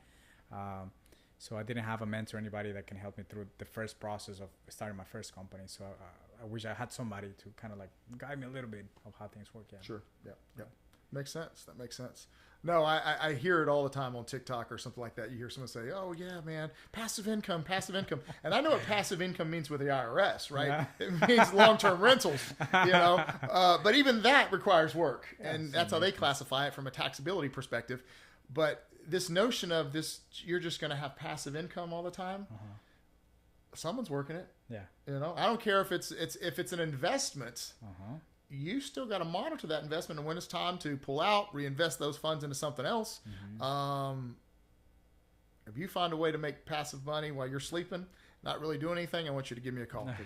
I'd love to hear about it. You know, how has becoming a business owner changed you as a husband and as a father? I think time is one of the most words that I use throughout this entire time of starting businesses. Yeah. Because it's the time that I've been away from the family, right? So it has made me a better father, as far as the little time that I have, like spend it with them at the max possible, like enjoy the most out of the little time that I have with my family. Yeah. Because I do have to be away from them, either just my firefighter job or this house flipping that we're starting, or my business. Like my daughter has a lot of different events. My wife also has a lot of things going on. And like I was telling you today, like I was been working for three days in the fire department with very few hours of sleep. But I mean, something in my head tells me that I have to, there's only one person in the family that's that change, right? That pivots everything for everybody else. I don't know why, but I think I have put that hat on myself. So I don't spend as much time as I would like with my family right now. Yeah. But I think it's going to pay off. It will. Do you know who Dr. Eric Thomas is? He's a motivational speaker. Yes. You know how he makes that one statement or comment out there, goes, you're never going to be successful until you want success as much as you want to breathe. That's exactly, yeah. You know what I'm talking about? A lot of time, yeah. Yeah. If you want to be successful as much as you want to breathe, then you'll be successful. That's right. And there's a lot of truth to that. Yeah. And there's a lot of truth to, living on an island by yourself. There's many times that, and I'll say this, the people, your cohort, your people, your friends, your homies, all your buddies, that started with you 5 years ago, 10 years ago, a lot of times 10 or 20 years down the road aren't going to be the same buddies, the same cohort, the same friends, because you are going down a different trajectory in life, right, than they are. And sometimes that can be very difficult, right? Because you're going, let's just say your boys, you have poker night, but you can't do poker night no more because you're focused on your business. Yeah. And that's a distraction for you. Yeah. Having those drinks, you don't have the excess discretionary income to spend and potentially lose on a poker match, because why? You need that capital for the business. Right. And so, and it's tough because sometimes you can have friends that guilt trip you, or, and you have to just kind of understand that, like, what do you really want out of life? Right. And let me tell you, life is short, man. Yeah. And we will blink our eyes and it'll be gone. My daughter's 17, going to be 18 now. Oh, really? Yeah, she's going to be a senior this fall. And honestly, Santiago, man, I look at her every day and I go, where did the time go?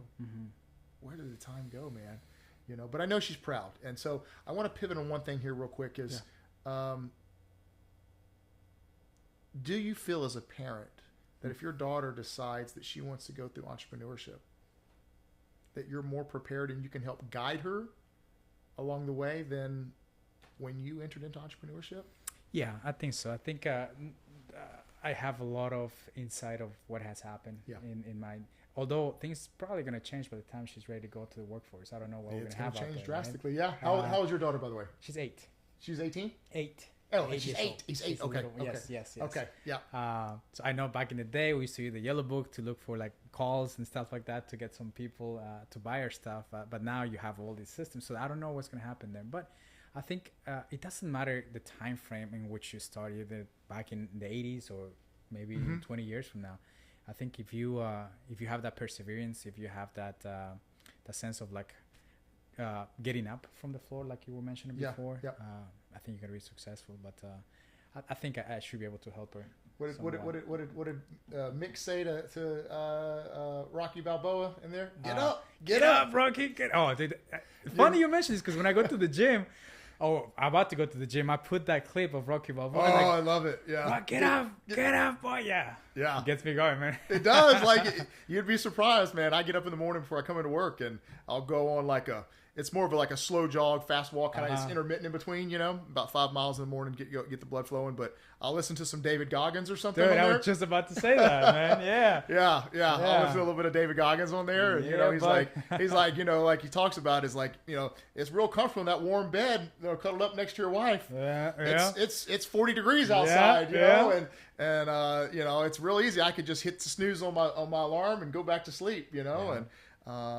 But that's funny. But that's what gets us where we are today. And my wife will ask me all the time. She's like, "What are you listening to?" Yeah. And I'm always listening to motivational stuff as I'm going on my exercise stuff. I'm going to listen to music, man. Yeah. It's exactly what I do. Sometimes at the gym. Yeah, that's funny. That's crazy. Sometimes in the car, like, we'll come up and it's like, it does. Oh, gets your juices flowing a little bit. It's like lightweight, buddy. Ronnie, the bodybuilder. Yeah. Yep. Oh, dude, that's funny. Yeah, that's absolutely. Awesome. Yeah. So this next little thing we're going to talk about is something we kind of talked about already. There's going to be a little bit of redundancy with it, but however, when we see success, oftentimes, from an outsider's perspective, we don't even see the struggle that's involved with that, right?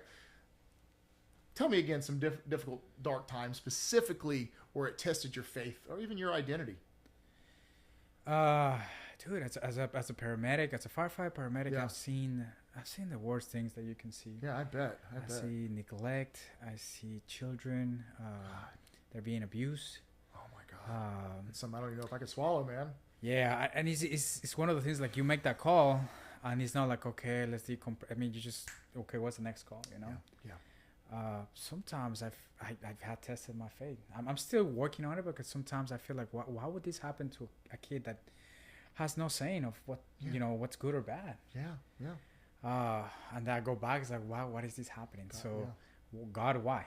And then the most that I got out of our pastor and stuff like that is like, well, there's some things that you need to just have faith. There's nothing you can understand. So I have a hard time swallowing that pill. You have tested me quite a bit, that part of my job. But there are times that I can make a difference and bring them back. Yeah.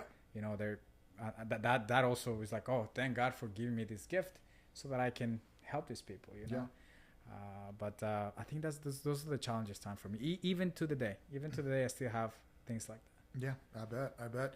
So when you're in that valley, right, what would you say pulls you through those times? Is it any specific people, scripture, prayer, or something else? I think it's my family. I think it's my wife, my daughter, and my mother. Yeah. Everything. You don't want to let them down. No. Yeah. I have to come home at the end of the day, because it's a dangerous job too. Absolutely. Sometimes you go in, you might not come back. So I have to come back for them, and I have to be for them all the time. So failure is not an option. Yeah, there's no option. Yeah, yep, there's absolutely no. It's sometimes that's what we have to do as men. Yeah. And somewhere along the lines, like, I'm not knocking on other men, but somewhere along the lines, there's been a lot of men out there that goes, well, that's just, it's not meant to be, so I'm going to push away. And Santiago and I are kind of share that same gene where, like, there's no other option. Yeah. We have family. We have people that depend on us. Yeah. And it's not just the financial thing. That is an aspect with it. But, we don't want to let our children down. We don't want to let our spouses down, because especially when it comes to our children, how are they ever going to grow if we don't provide the right environment, the right culture for them, and they have this right mentor, this right individual that they see operating at a high level, right? Yeah, I agree. And so all that factors in. Have you ever faced a business decision where your faith challenged the easiest or most profitable path?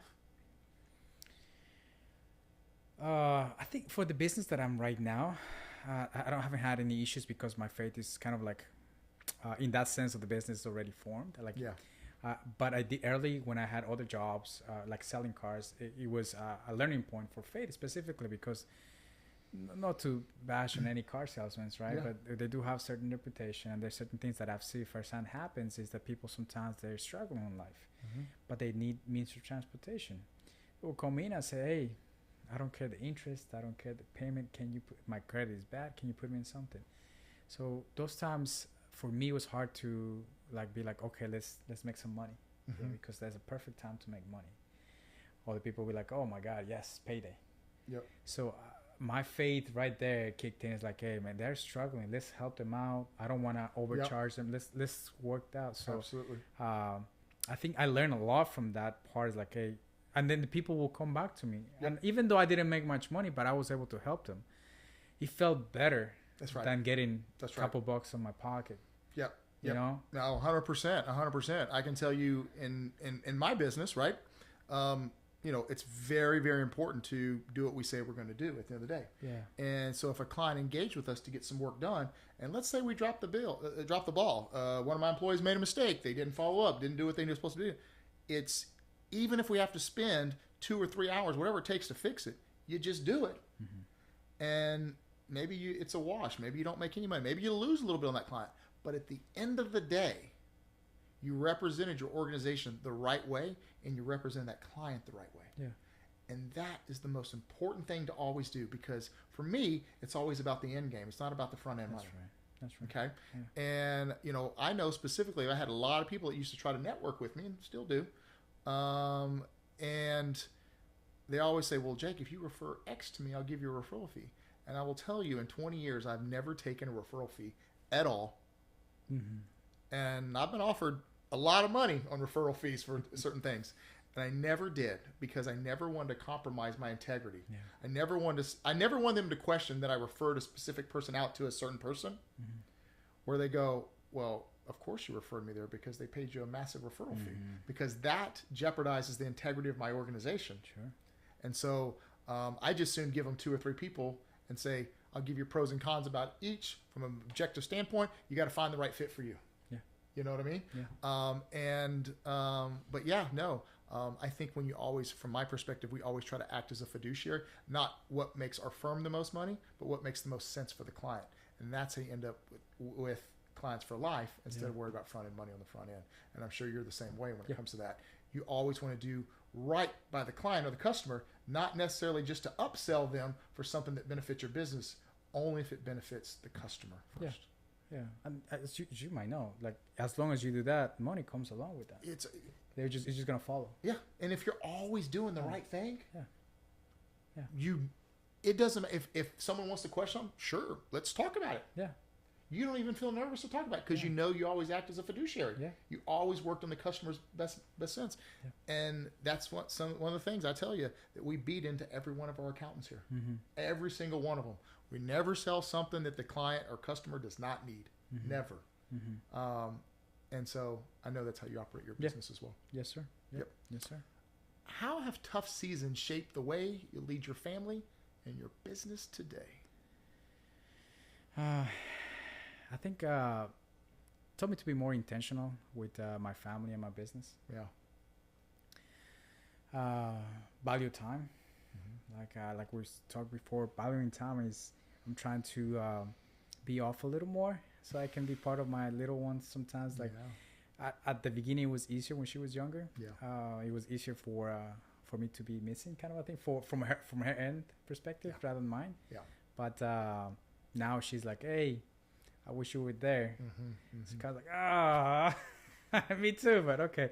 So I think time is one of those things that I'm trying to gain back a little. Yeah, makes sense. Makes sense. Proverbs 27:17, iron sharpens iron. We talked about that a little bit earlier. Who has been the iron in your life? The person who has made you sharper, even when it wasn't comfortable. And oftentimes it's not comfortable. Yeah, I think my mother is the one. Yeah? Yeah, she's always put me to the test from... Let's talk about mom for a second, if you don't mind. Yeah. Was she a tough cookie? She was. Yeah. She was brought up in a rough environment. She gave you a hard love? She did. Yeah. She did the entire time. But she will work Monday through Saturday, and That's where you get your work ethic from, huh? That's where I get it from. Yeah. That's where I get it from. And Yeah. she only thought on her head was like, how can I make my kid life better? Yeah. So family was everything for her, or me, basically. Yeah. Technically. And I never really got to hang out like, hey mom, let's go do this, do that. So that's what I'm trying to amend. I'm trying to get some time to my kid, but I think she's the one that sent me here. Yeah. If she didn't send me here, I don't know what that was probably just as hard on her, if not more hard on her than it was on you. Yeah, because everybody said no. Everybody in my family, including my father, my uncles, everybody's like, you're making a mistake. Yeah. He's 18. He's gonna go out there. He's gonna drink. He's gonna do other stuff. Yep. He's gonna derail, and you're gonna spend all this money. Yeah. And she's the only one that believed in me. Yeah. Crazy, man. It's crazy. I'm very grateful of her, of what she's done, and now she's Sounds with like an me. amazing woman. And I take care of her. Yeah. That's awesome. Yeah. That's Yeah. awesome. That's awesome.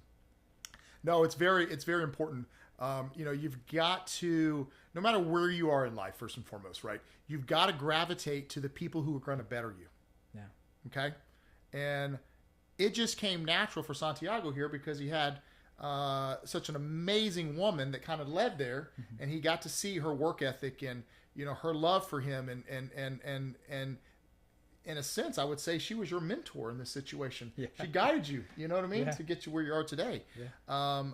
Find those individuals, whoever they are, and if you don't have those individuals, look, find even somebody online. Yeah. Whether you like David Goggins, whether you like Grant Cardone, whoever it is, I don't care. If you want to watch my stuff, watch my stuff. I don't care. Watch whoever you want to watch. Whoever is going to give you the positivity and the help to get you to that next level. And then you got to learn to cut out all the noise, all the distractions. Cutting out distractions can be one of the most single things that determines if someone's going to be successful versus someone who's going to be a failure. Yeah. One of the things that I always tell my two kids, I've got a 17-year-old and I have an almost 13-year-old son, and my dad taught me this, and I teach both my kids this to this day. You better take care of your platform if you want your platform to take care of you. Yeah. And what I'm talking about is your job, your responsibilities. For the kids, it's school, and for us, it's taking care of our businesses, our clients, our customers, to make sure that we can take care of our family and all the people who work for us. Yeah. Yes, so sir. you always got to take care of your platform if you want your platform to take care of you. No, that makes a lot of sense. Yeah. Beyond pet waste removal, what impact do you think you hope Poop Rescue will have on our community? I think hopefully people pivot a little more to appreciate clean spaces, right? There you go. I think it's not just for the aesthetics of it, but honestly, all the stuff that I read through about, pet waste removal, dogs will go to the park. They will step on that poop. That poop has a lot of bacteria, a lot of things. That same dog will go back to your house. You don't really clean your paws after they go in. Yeah. They go on your couch. They'll do this. They'll lick your face, or whatever. Yeah. So it is actually a health concern. It is. But people don't really think about it that much. They think it's okay. So we try to educate that, pass along to whoever we encounter as like, hey, make sure that you're aware of this and do this and do that. So hopefully people get more conscious about just having a clean space. Yeah. No, it's very, very important. It's very, very important. When people talk about you, Santiago Flores, 20 years from now, what do you hope they remember most? That I was a good man. Yeah. That I was a good man, that I did the right thing by the people that I encountered in my life. Yeah, good. Yeah. It really is. It really is that, right? And I think you probably feel the same way about your daughter when her life is over. Yeah. That she had a meaningful life. Yeah. She got the most out of it, and she was a good human. Yeah. Regardless of whatever she decides to do for a living, Regardless. gets married, kids, who knows, whatever the situation is, but Yeah. she's a good human and had a positive impact Yeah. on everything. Yeah. And It's true. It's true. I think a lot of age has to come until you get to that point in life. Maybe we're dating ourselves in regards to this. Yeah. Oh yeah, but absolutely. it's just who you actually kind of morph into. Yeah. Legacy, your legacy and what you're trying to build, and I'm not talking about financially, but personally and spiritually. What kind of legacy are you trying to build? I honestly, the thing that I want to pass on the most to my kid is happiness. I haven't had the luxury of sitting down and thinking what makes me happy,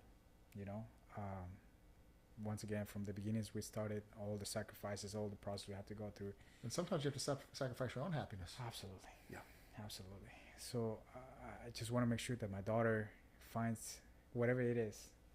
Hopefully it makes money, because she will need it. We live on an economic planet. It's part of it. We can't deny it. But I want her to be happy. Yeah. I think I saw one YouTube. I kind of read a lot of YouTubes that were out there saying, like, they will ask older people, and they'll ask her, "Are you happy?" I mean, there's all these questions. You've seen all these YouTubes going all over the place. Are you happy? Yeah. But this one particular was very touching, because they'll ask older people, like, "Are you happy?" And or even people in their 30s, 40s, or whatever, they say, "Are you happy?" And you'll sit back and you think about it. You're like, am I happy? Because you never sit down, at least I never sit down and say, like, okay, man, am I happy? Am I doing good? I'm always like on the grind, like, what's next? But I never had a time to sit down and say, am I happy? So seeing those videos, up to this point, I'm very happy, but I wouldn't say, like, for kind of like happiness that it's just me, like nobody else but me. You know what I mean? I'm always looking for somebody else, my daughter, my family, a provider, and stuff like that. Sure. But I hope my daughter at one point, she can sit down and say, like, yeah, I'm happy, because for me, I'm doing this and this is happy, That's the opportunity and the legacy I want to leave for her, is like just for her to be happy, regardless of what it is. Yeah. I love that. When it's all said and done, what do you hope God says about how you lived your life and use your platform? That I live my life with integrity, that I help other people, that I was never looking to get rewarded or something in return. That there was never always a monetary aspect that was attached to it. Yeah. Never been. And to be honest, once I was going through these questions, I made me realize that everything that I've done, I've never been like, hey, I do this favor in return of this. Yeah. But he kind of has worked a way around that. Like, I've done something and somehow I needed something, and that something happened. Yeah. So it's crazy to think that, but yeah. I always say, if you're willing to work your butt off and you always try to live your life and do the right thing, everything will take care of itself. Yeah. Hey, you got to work. You got to work a lot, right? And if you always do the right thing, you don't make it just about the money. Now, obviously, you've got to make money, right? You've got to have margin. It's how every business survives. But when you let God drive your business, He'll always drive you down the right path. I firmly believe that. Yeah. And it took me years to realize that. But I firmly believe that. I'm that strong in my faith now where I'm at in life. I'm still testing that. Are you? Yeah. And we do sometimes. You know what I mean? Yeah. It's, we talk about it in our meetings weekly. Yeah. Oh, really? Yeah. That's impressive. That's really cool. Yeah, we sure do. Luke 12:48 goes, to whom much is given, much will also be required. You've been given a lot. A country that you came in here, they came to, that's took you in, beautiful family, growing business. What do you believe is now required of you? To give back. Okay. To give back, to contribute, I definitely, I have a body of mind that does these trips to help people, mission trips. Yes. My church does mission trips, so I'm pivoting that point. We have medical background. My wife also has a medical background, so we always dream of the time that we can go and help in that sense, Yeah. I think financially, thankfully, we're getting to a point that we can afford to do those kind of things. So I'm excited. I'm excited for that part of my life, and take along my daughter so she can see that there's a lot of people out there that don't have the same things that she has or the same opportunities. That's as a matter right. of fact. That's right. So that hopefully that can shape her up as well. Absolutely. Yeah. I love it. I love it. What's the funniest thing that has ever happened on the job at Poop Rescue? Man, this time we were cleaning this house and this giant dog came out. So normally we'll get in, we send a text message. Send a text message like we're 10 minutes out. Okay. People will normally get the dogs in and we're good to go. Sure. We'll open the door. We're like, poop rescue, because you don't want to encounter that big dog. So nobody responded. Normally, if the dog is out, it will come out. Mm-hmm. So we go in, we're a thing, start cleaning, and then we make a turn. This house is pretty big. And then we see the dog coming from the other side of the yard, man. Oh. Big dog. He was not barking or anything like that, but he was coming towards us. So my first thought is like, oh my God, this is it. Oh my God, something's gonna happen here. But he came up and he just stood up and he was probably as tall as me, and he's just very playful. But man, I thought I thought this is it. Yep. I'm good. I'm done. Your heart yeah. just dropped in your stomach, and you're I was like, oh, I'm gonna fight this dog. I start thinking like, should I go this, that? What do I do? But no, it was very friendly. He started licking us, playing with us, and but it was a scary moment for sure. The person that was working with me that day, he just took off. So at the end, I was like, hey man, so you gonna just leave me dry there? You don't want him in your foxhole, do you? Yeah, you're gonna help me out, or what were you gonna do? Yep. It's a funny time. That is. Let me ask you this question: what was a moment when you thought, wow, this might actually work? When I got the first customer that we talked about, but when I saw my logo on a car inside of the apartment complex, I don't know what happened, but I was like, oh my God, like, is this really happening? Like, because I've seen my logo card and I see the big company that does cutting grass. Yeah. Because they're the ones that get the bids for the apartments. They were parked right next to each other, and they have all this crew, all this equipment, and then was mine, a little smaller obviously, but we're in the same spot. Love it. So I was like, all right, yes. I love it. I love it. It's just such a proud moment when you feel like you have arrived. I have arrived. Yes. Yeah. And all your work is starting to kind of pay off a little bit. Yeah. And it's not like I say, it's not always about like how much you've made, but you just go, okay, yeah, I can do this. Yeah. You know what I mean? I can do this. Yeah. Yep. What's one lesson from running a pet waste company that applies to life overall in general terms? Consistency. Yes. Right? Yes. If I would have given up at the beginning stages of all this business, I wouldn't be here with you sitting talking about this business. But I think you have to be consistent in everything, in your relationship with your wife. That's right. Relationship with God. That's right. Like we mentioned before, at times I do have these waves of faith, but I keep on going. I was like, why keep on reading the Bible, go to church, So I think that's one of the things that I applied from the business. Yeah, no, it's so true. You've got to be able to push through. You got to have resilience. What's something you've learned from cleaning up messes, literally and figuratively? The most messes aren't as big as they might seem. Yeah. Once you actually face them, little cleanup or problems in life, businesses avoiding, it usually makes it feel worse. So like if you try to avoid, I was always a big believer of facing your problems. Yeah. I don't think if you run away from them, you just putting them on pause. That's right. But you have to come back and face it at some point, right? So I always thought it's better to like, all right, what's going on? Let's go. Let's do it. Let's fix it. Let's move on. Yep. Because I think like you mentioned before, from every fall, you learn something. And it makes you stronger. Yep. Many times, sometimes people tell me, hey, man, don't go to the left. Go to the right. And I'm like, man, you don't know what you're talking about. I went to the left and I fell. So... And that's one of the things that my daughter has. Sometimes I try like, hey, don't do this, and she does it. But sometimes you need to fall in order for you to learn. You do. Yeah. No. I think a lot of everything that you said today is very, very sound advice. Look, guys, I think the thing that Santiago and I both want you guys to understand, and I think you'll attest to this as well, is this is a different journey. Entrepreneurship is a different journey. I don't care what field you're in.